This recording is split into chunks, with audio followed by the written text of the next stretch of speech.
According to my studies, I found out that in several important instances, Muhammad's Sunnah superseded the Quran, and that without knowledge of the Sunnah, the Quran cannot possibly be a guide to its believers.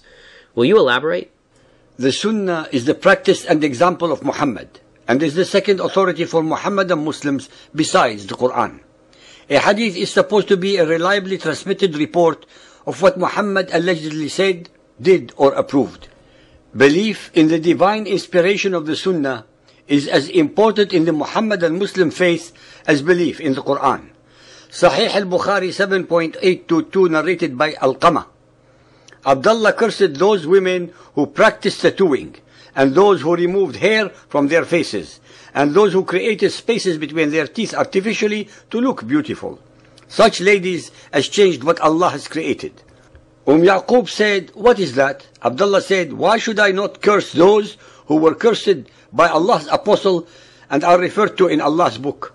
She said to him, "By Allah, I have read the whole Quran, but I have not found such a thing."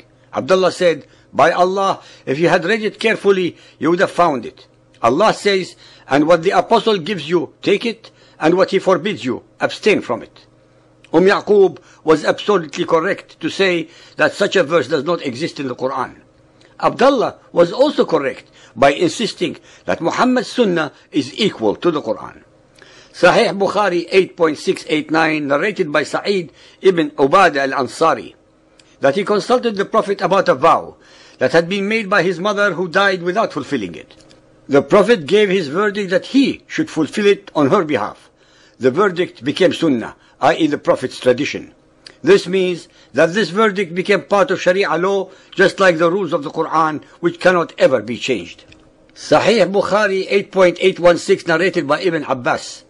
Umar ibn al-Khattab said, "I'm afraid that after a long time has passed, people may say, we do not find the verses of the rajm, stoning to death, in the Holy Book, and consequently they may go astray by leaving an obligation that Allah has revealed.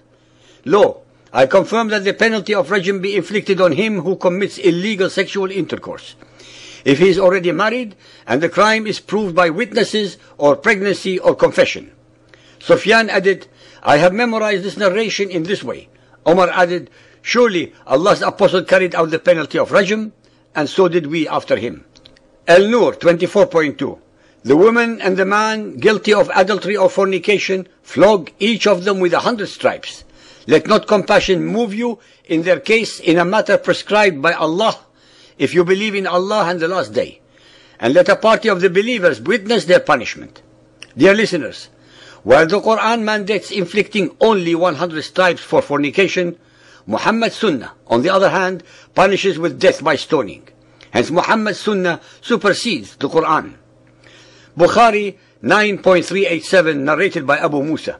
The Prophet said, "My example and the example of what I have been sent with is that of a man who came to some people and said, 'O people, I have seen the enemy's army with my own eyes, and I am the naked warner, so protect yourselves.' Then a group of his people obeyed him and fled at night, proceeding stealthily till they were safe. While another group of them disbelieved him and stayed in their places till morning, when the army came upon them, and killed and ruined them completely.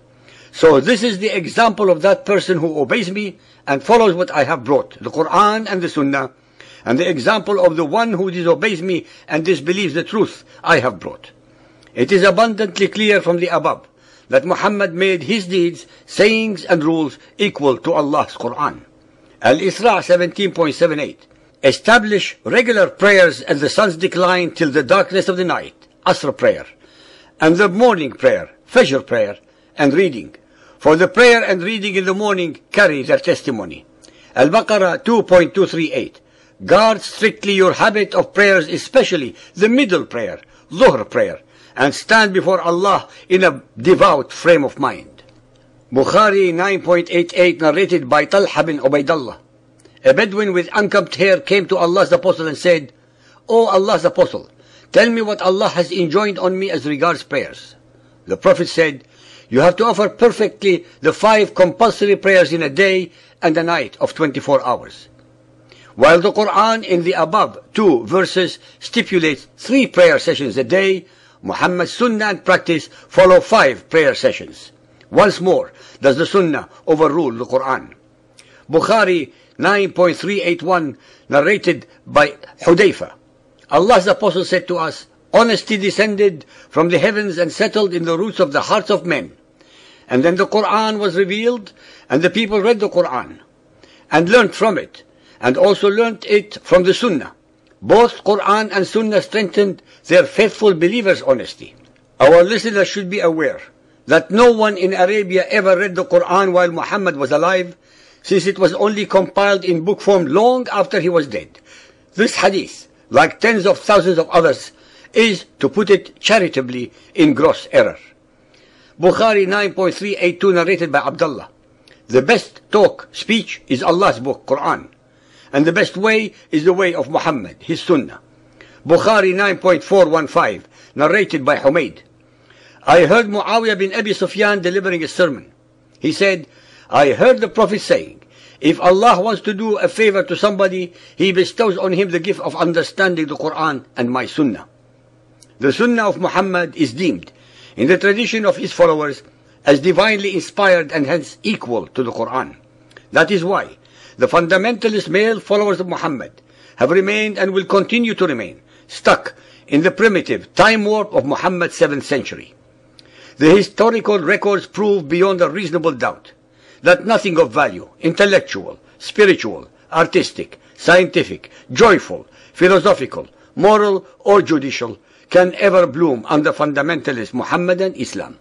Anyone who doubts the above statements, all he or she needs to know is that the most perfect Muhammadan Muslim state was that of the Taliban in Afghanistan, a state of depraved indifference to justice, morality and intellect, a state devoid of any joy and happiness, a state of abject tyranny and fear, a state of mind-boggling stupidity and ignorance, a state of the living dead. That the most perfect representative of a fundamentalist male Muhammadan Muslim is Osama bin Laden, who, contrary to what the media and others describe him, is not a terrorist. He is a believer who is only following the Quran and Muhammad's Sunnah.